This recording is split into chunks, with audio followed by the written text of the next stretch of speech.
കാര്യം പറയാനാണ് വന്നത്. പ്രത്യേകിച്ച് എൻ്റെ പേരിൽ എന്തോ പിരിവ് നടത്തുന്നുണ്ടെന്ന് ഞാൻ അറിഞ്ഞു. പക്ഷെ ഒരിക്കലും ഞാൻ അറിഞ്ഞിട്ടാണ് എന്ന് നിങ്ങൾ ഒരിക്കലും പറയില്ല. ഞാൻ അറിഞ്ഞിട്ടല്ല, എൻ്റെ സമ്മതത്തോടു കൂടിയല്ല. മനസ്സിലായോ? ഞാൻ ഒരിക്കലും ആരോടും പറഞ്ഞിട്ടില്ല എൻ്റെ അസുഖത്തിന് വേണ്ടി പിരിക്കണം എന്ന്, ഒന്നും ഒരിക്കലും പറഞ്ഞിട്ടില്ല. നിങ്ങൾ എന്നെക്കുറിച്ച് പ്രാർത്ഥിച്ചില്ലെങ്കിലും കഴിഞ്ഞ ദിവസം ചെയ്ത പോലെ ആദരാഞ്ജലികൾ പോസ്റ്റൊക്കെ ഇടാതിരിക്കുക. കാരണം എന്നെ സ്നേഹിക്കുന്ന ഒരുപാട് പേരുണ്ട്. എൻ്റെ കുഞ്ഞു മോനുണ്ട്, അവർക്കൊക്കെ കാണുമ്പോൾ അത് വിഷമമാകും. Welcome back to my YouTube channel. ഇപ്പം ഞാൻ എൻ്റെ ബെഡ്റൂമിലാണ്. ഞാൻ കൈക്ക് വയ്യ, എന്നാലും ഞാൻ ഈ ഡ്രസ്സ് ഇട്ടുകൊണ്ട് എനിക്ക് ഇച്ചിരി വേദന ഉണ്ടെന്ന് വീഡിയോ ഇടാൻ വേണ്ടിയിട്ട് ഇട്ടതാണ്. ഒരുപാട് പേര് എൻ്റെ അസുഖം അറിഞ്ഞ് ഒരുപാട് പേര് ആശ്വസിപ്പിക്കുന്നുണ്ട്, അതുപോലെ സഹായിക്കുന്നുണ്ട്, ഞാൻ ചോദിക്കാതെ തന്നെ. പിന്നെ ഞാനൊരു കാര്യം പറയാനാണ് വന്നത്. പ്രത്യേകിച്ച് എൻ്റെ പേരിൽ എന്തോ പിരിവ് നടത്തുന്നുണ്ടെന്ന് ഞാൻ അറിഞ്ഞു. പക്ഷെ ഒരിക്കലും ഞാൻ അറിഞ്ഞിട്ടാണ് എന്ന് നിങ്ങൾ ഒരിക്കലും പറയില്ല. ഞാൻ അറിഞ്ഞിട്ടല്ല, എൻ്റെ സമ്മതത്തോടു കൂടിയല്ല. മനസ്സിലായോ? ഞാൻ ഒരിക്കലും ആരോടും പറഞ്ഞിട്ടില്ല എൻ്റെ അസുഖത്തിന് വേണ്ടി പിരിക്കണം എന്ന്, ഒന്നും ഒരിക്കലും പറഞ്ഞിട്ടില്ല. എന്നെ സ്നേഹിക്കുന്നവർ അവർ എനിക്ക് ഒന്ന് കരിഷ്മനെ വിളിക്കാറുണ്ട്, എന്നെ വിളിക്കുക. എൻ്റെ കരിഷ്മ എന്ന് പറഞ്ഞാൽ എൻ്റെ ഒഫീഷ്യൽ മാനേജറാണ്. അവളെ കോണ്ടാക്ട് ചെയ്താൽ മതി, അവൾ എന്നെ അറിയിച്ചോളും. നിങ്ങൾ ഒന്നെങ്കിൽ നേരിട്ട് എൻ്റെ നമ്പറുള്ളവർ നേരിട്ട് എന്നെ കോണ്ടാക്ട് ചെയ്യുക, അല്ലെങ്കിൽ കരീഷ്മ വഴി കോണ്ടാക്ട് ചെയ്യുക, എന്നെ അവൾ അറിയിച്ചോളും കേട്ടോ. അല്ല, ഞാൻ ഒരിക്കലും ഒരു പിരിവിൻ്റെ കാര്യമോ ഞാൻ ആവശ്യപ്പെട്ടിട്ടില്ല. ദയവ് ചെയ്ത് നിങ്ങളങ്ങനെ എവിടെയെങ്കിലും എന്നെപ്പറ്റി പിരിക്കുന്നത് കണ്ടാൽ ഞാൻ അറിഞ്ഞുകൊണ്ടല്ല, അത് എൻ്റെ ഉത്തരവാദിത്തത്തിലും അല്ല. ഞാൻ ഒരിക്കലും ഒരു പിരിവ് ആവശ്യപ്പെടുന്ന ഒരു വ്യക്തിയല്ല. എന്നെ സ്നേഹിക്കുന്ന ഒരുപാട് പേരുണ്ട്, അവരൊക്കെ എന്നെ വന്ന് കാണുകയും എനിക്ക് അത്രയും സന്തോഷം. അല്ലാത്ത ആൾക്കാർ, എന്നെ അറിയാത്തവർ, കരീഷ്മ എൻ്റെ മാനേജർ, അവൾക്കാണ് പൂർണ്ണ ഉത്തരവാദിത്തം. എൻ്റെ മാനേജറായ കരീഷ്മയുടെ നമ്പർ, ഈ ഒഫീഷ്യലായിട്ടുള്ള നമ്പർ എൻ്റെ പേജിൻ്റെ മുകളിൽ തന്നെ കിടപ്പുണ്ട്. നിങ്ങൾ അവളെ കോണ്ടാക്ട് ചെയ്യുക. പിന്നെ നിങ്ങൾക്കറിയാലോ എൻ്റെ അസുഖം ബ്രസ്റ്റിൽ മാത്രമല്ല, കശം, ഹാർട്ട്, മസിൽ, അങ്ങനെ കുറച്ച് സ്ഥലങ്ങളിലേക്കൊക്കെ വ്യാപിച്ചിട്ടുണ്ട്. സോ അതിനുള്ള ചികിത്സയൊക്കെ നല്ല പൈസയാകും. അതുകൊണ്ടാണ് ഞാൻ സബ്സ്ക്രിപ്ഷനും അതുപോലെ തന്നെ യൂട്യൂബ് ചാനലും ഇപ്പം മുന്നോട്ട് കൊണ്ടുപോകുന്നത്.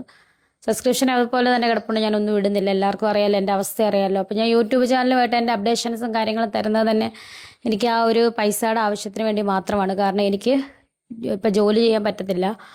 എനിക്ക് പൈസ ഉണ്ടെങ്കിൽ എനിക്ക് തുടർ ചികിത്സകളൊക്കെ നടത്താൻ പറ്റത്തുള്ളൂ. നല്ല പൈസ ആവും, നിങ്ങൾക്ക് അറിയാമല്ലോ.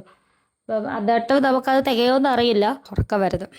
അപ്പം ഒരുപാട് സ്നേഹമുള്ള ആളുകൾ എന്നെ കാണാൻ വന്നു. എനിക്കതിൽ ഒരു ദൂരെ നിന്ന് രേണു ഞങ്ങളുണ്ട്, അല്ലെങ്കിൽ ഇവിടെ വന്ന് എന്നെ ഒന്ന് കാണുമ്പോൾ എനിക്കുണ്ടാകുന്നൊരു സന്തോഷം, അതെൻ്റെ ജീവിതത്തിൽ പറഞ്ഞറിയിക്കാൻ പറ്റാത്ത സന്തോഷം. ഒരാൾ വന്നാൽ ഒരാൾ വന്നില്ല, അവരുടെ പേര് പറഞ്ഞില്ലെന്ന് പറയും.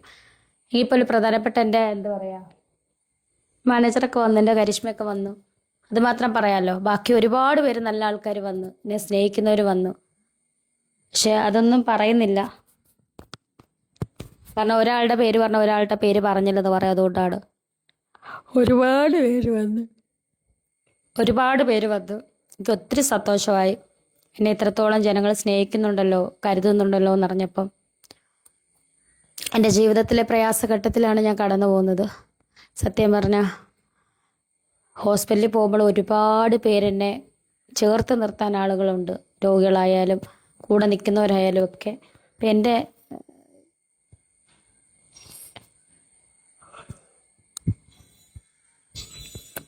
എങ്ങനെ പറയണോന്ന് അറിയത്തില്ല. നന്ദി.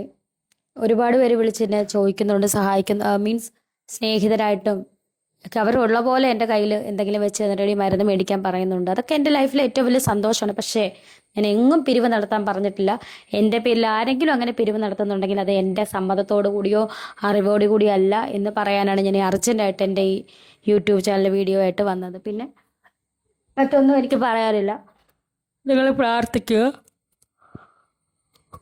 മുന്നോട്ട് പോകാൻ വേണ്ടിയിട്ട് എനിക്ക് ധൈര്യം നൽകാൻ നിങ്ങൾ മറ്റൊന്നും എനിക്ക് പറയാനില്ല. നിങ്ങൾ പ്രാർത്ഥിക്കുക, എനിക്ക് മുന്നോട്ട് പോകാനുള്ള ധൈര്യത്തിന് വേണ്ടി പ്രാർത്ഥിക്കുക. വേറെ കൂടുതലായിട്ട് എനിക്കൊന്നും പറയാനില്ല. പിക്ക് ലൈനിൻ്റെ ഒരു വേദനയും കാര്യങ്ങളൊക്കെ ഉണ്ട്, അത് ഞാൻ മൂടിയിട്ടേക്കുവാണ്. ഡ്രസ്സ് ചെയ്യുന്നുണ്ട് അതിൻ്റെ. ഈ നമ്മൾ പറയുന്ന പോലെ മെഡിക്കൽ കോളേജിൽ ചിലവില്ലെന്നൊന്നും പറയില്ല, നല്ല ചിലവുണ്ട്. ഈ ട്രീറ്റ്മെൻറ്റിന് നിങ്ങൾക്കറിയാം, ക്യാൻസർ രോഗികളായിട്ടുള്ള ആരെങ്കിലും എവിടെയെങ്കിലും ഇവിടെ ഇരുന്ന് ഈ വീഡിയോ കാണുന്നുണ്ടെങ്കിൽ അവർക്ക് വീട്ടുകാർക്കും അവരുടെ വീട്ടുകാർക്കും അവർക്കൊക്കെ അറിയാം, നല്ല ചിലവുണ്ട്. വെറുതെ ഒന്നുമല്ല, മെഡിസിൻസും കാര്യങ്ങളും അതുപോലെ ട്യൂബും കാര്യങ്ങളും ഒക്കെ ഒരുപാട് ചിലവുണ്ട്.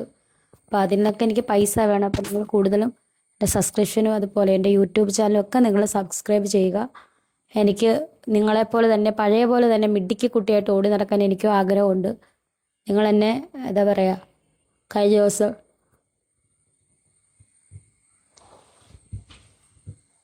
നിങ്ങളെന്നെ എന്നെക്കുറിച്ച് പ്രാർത്ഥിച്ചില്ലെങ്കിലും കഴിഞ്ഞ ദിവസം ചെയ്ത പോലെ ആദരാഞ്ജലികൾ പോസ്റ്റൊക്കെ ഇടാതിരിക്കുക. കാരണം എന്നെ സ്നേഹിക്കുന്ന ഒരുപാട് പേരുണ്ട്. എൻ്റെ കുഞ്ഞു മോനുണ്ട്, അവർക്കൊക്കെ കാണുമ്പോൾ അത് വിഷമമാകും. സോ എൻ്റെ ചാനൽ സബ്സ്ക്രൈബ് ചെയ്യുക, ലൈക്ക് ചെയ്യുക, ഷെയർ ചെയ്യുക. Thank you.